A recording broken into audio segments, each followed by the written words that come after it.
We're gonna try something new today, guys. This is WOTP Recommends. Basically, every month we will just recommend you a bunch of movies, YouTube channels, albums, games, whatever we did that month. For the first video, we would like to do whatever we discovered this year, and later on it'll be more monthly. This is in no particular order.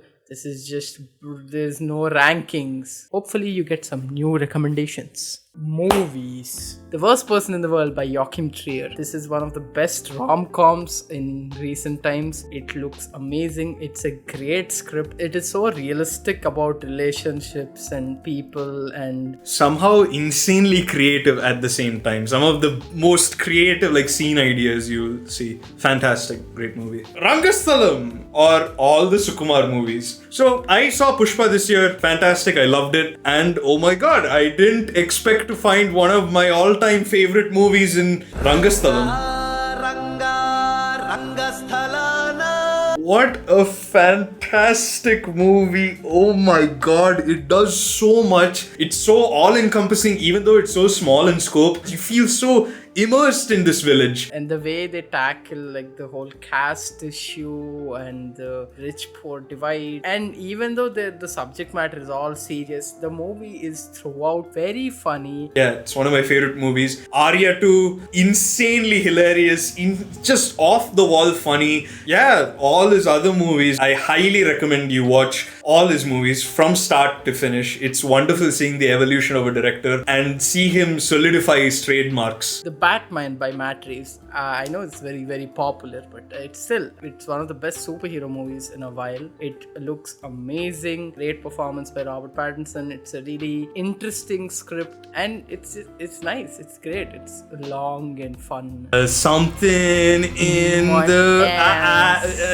Licorice Pizza by Paul Thomas Anderson. What a cute, fantastic little movie for a director so late in his career. He comes out of nowhere with such a cute and charming film, and it still carries that trademark Paul Thomas Anderson sense of purposelessness and directionlessness, but at the same time you just want to go along with it. You're in his world for as much time as he lets you and you don't want to leave. Nightmare Alley by Guillermo del Toro. I liked Shape of Water quite a lot, but I feel like this is a way more superior film. It's definitely way more narratively grander in scope in terms of themes and what it wants to say. Costume design, set design, and special effects were all excellent. And yeah, Bradley Cooper had one of his best performances here. I would say best. I don't know what's better than this. Managaram by Lokesh Kanagaraj. This is Lokesh's first film, and I watched it when it came out, and I didn't really enjoy it that much then, mainly because of one choice towards the second half. I was like, I don't like the movie now. But now, after I grew up and I watched it again, now I can appreciate it way more, and I understand why that choice has been made in the second half. It's a great hyperlink narrative. It's really funny. It has the trademark Lokesh Kanagaraj night scenes. It's a really, really promising debut film, and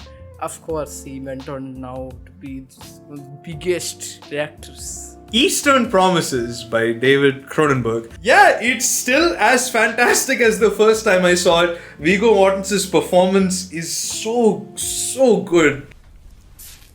The typical Cronenbergian violence is...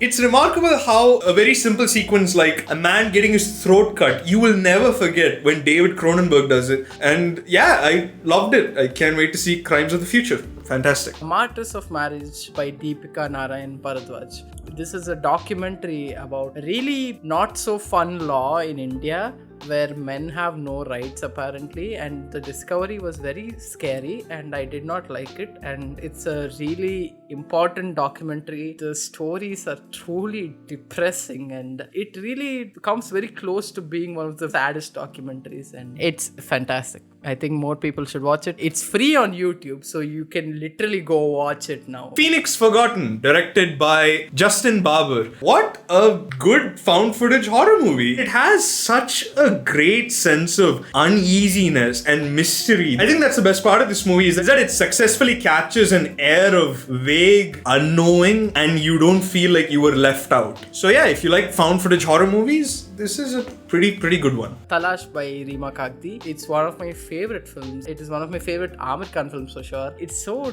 depressing. It has a great soundtrack. It constantly has that feeling, and it's not nice, but it's also a good movie. The way it comes together, it's great. I think more people should watch it. Titan, directed by Julia Ducournau. It's a movie about a woman who gets pregnant with a car, and it's easily one of the most wholesome movies I have seen. It's great.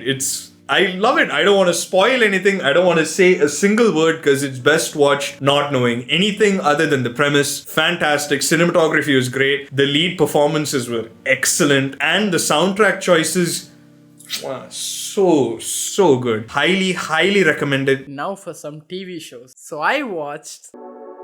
Turns out we both don't watch too many TV shows. Anyways, there's one show that I feel everyone should watch, and it's this really small animated series from Adult Swim called Smiling Friends. And it's easily one of the cutest and outright weirdest and funniest TV shows I've seen in quite a long time. I don't want to say anything, but I guess this clip explains it all. If you can't help me, I'm gonna shoot myself and make you two watch. Okay, not sure about that, but yay! Alright, games. This year I finally got a gaming laptop, and I finally can play games that are big. He's one of us now. So I played Doom Eternal and Doom 2016.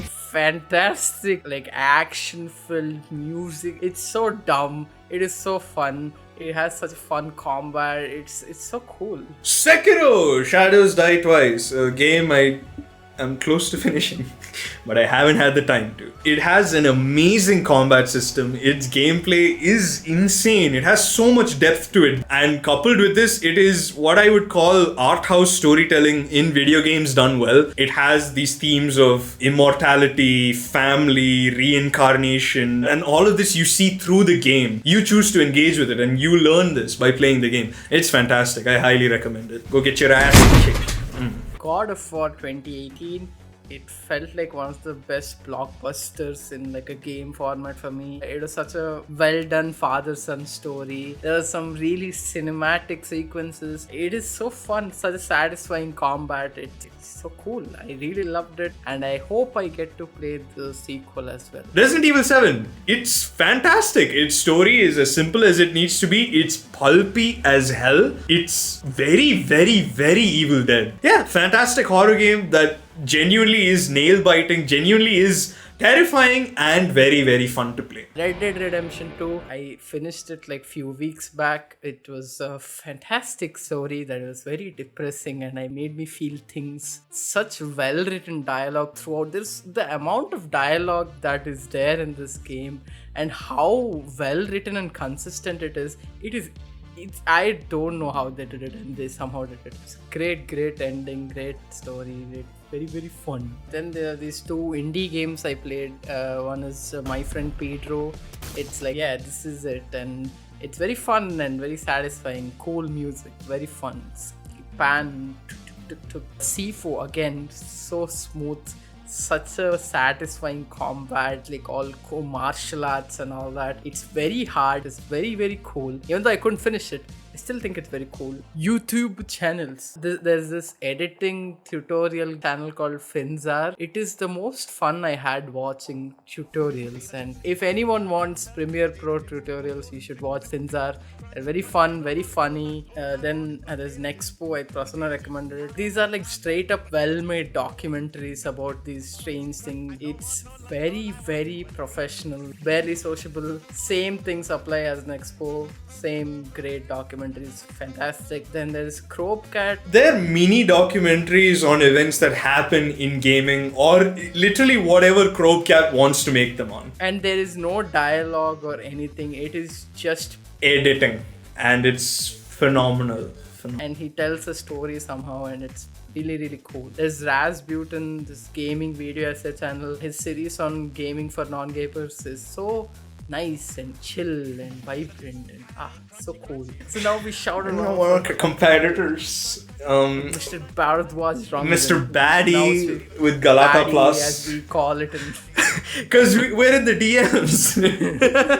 Shifted from Film Companion to Galata Plus, and it's a Beautiful channel. It is such a great resource on filmmakers in the South, on films and filmmaking. His interviews with Lokesh Kanagaraj and Prashant Neel, amazing resources of just knowledge. so good. Phenomenal channel I found. It's called Channel 5 with Andrew Callahan, and it is fantastic. These are high quality pieces of journalism. He goes to these events, he goes to places of interest, I guess, and he films them in the most organic, most real way. It is always trying to show all the sides in the story. Yeah, fantastic channel. Awesome. Highly recommend. Next, I would say, is this channel called Boys Worth.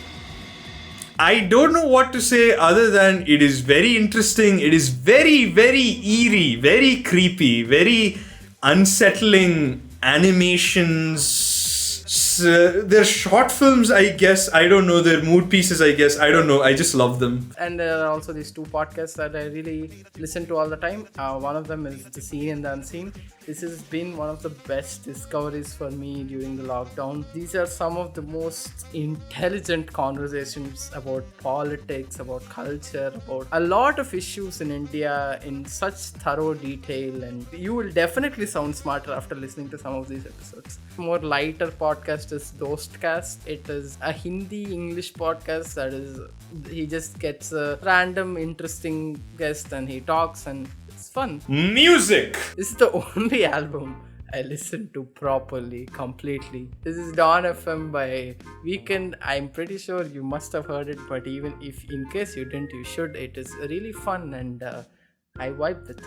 I'll start off with the one you guys know, I guess. Kendrick Lamar's Mr. Morale and the Big Steppers, his much awaited album after Damn, and many people wondered where he would go, and where he decided to go was an audible therapy session. Great album. Okay, so this is an artist I discovered very recently. His name is Father John Misty, and I heard two of his albums. One is Pure Comedy, which is a masterpiece. It talks about everything ever. God's Favorite Customer is also very, very nice. Sidewalks and Skeletons, it's this very indie kind of vaporwavy band. Their album White Light was pretty great. Very, very good thing to listen to when you're feeling down and looking at the sky, or when one of those moods hits you. And I guess my final album is this Japanese album called Shunka Ryugen by Haru Nemuri. Guess where I found this from? Not from this melon dude. But yeah, this is her second album that I've heard, and it's quite long. It's an hour-long listen, and it was pretty fantastic. Really, really enjoyed it. When I said I didn't listen to albums this year, I was lying, man. And the one album I definitely listened to is this very underrated artist that we don't talk about enough, and that is M.M. Keeravani and RRR soundtrack. Yeah, amazing. Yeah. RRR soundtrack great. Awesome. RRR OST even better. RRR OST 3 I think is better than RRR OST 7. 6. Oh yeah. Why did they do that stupid fucking thing? Yeah, I don't understand. But RRR soundtrack great. That's best album. Period. Thanks for watching this video. I hope you got recommendations in all the things, and also comment below what do you think about this new video style, and we would like to continue this every month, and hopefully you discover things along with us. 3, 2, 1. 2, 1.